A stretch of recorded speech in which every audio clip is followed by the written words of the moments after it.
আজকে হবে কাঁচা লঙ্কা রসুন দিয়ে কুমড়ো পাতা বাটা। এর আগে ডাঁটা শাক বাটা দেখিয়েছিলাম।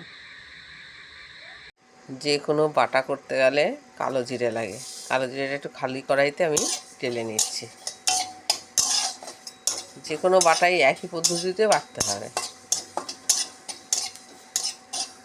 টালা হয়ে গেছে, কড়াই গরম হয়ে গেছে। একটুখানি তেল দিয়ে আগে রসুনটা ভেজে নেব। রসুন আর যে কোনো বাটার পাতা হোক, কাঁচকলা হোক, কাঁচকলাও বাটা খাই আমরা, রসুন একসঙ্গে বাটলে ভাজলেই হয়। কিন্তু যেহেতু আমার শাশুড়ি খাবে, তাই রসুনটা আমি আগে ভেজে নিচ্ছি, কারণ আমার শাশুড়ি রসুন খায় না, তাই আমি পাতার সঙ্গে এটা ভাজবো না। রসুন ভাজা হয়ে গেছে, এবারে তুলে নেব।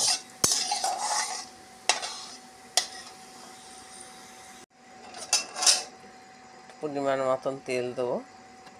যেরকম শাক ভাজে ওরকমই কুমড়ো পাতাটা ভেজে নেব। কাঁচা লঙ্কা আর শাক একসঙ্গে দিয়ে দিলাম।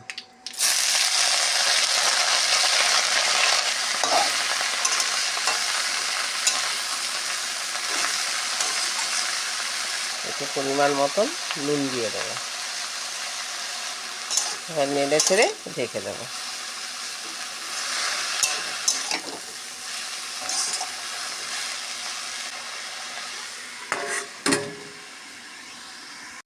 ঢাকনাটা খুলে দিচ্ছি।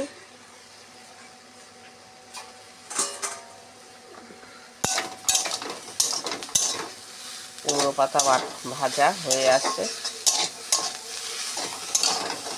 কুমড়ো পাতা ভাজা হয়ে গেছে,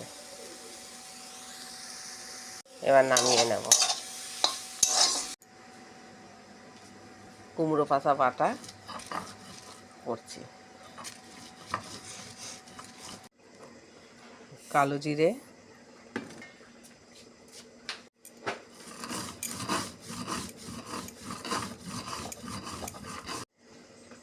এবার রসুনটা দিয়ে দিলাম।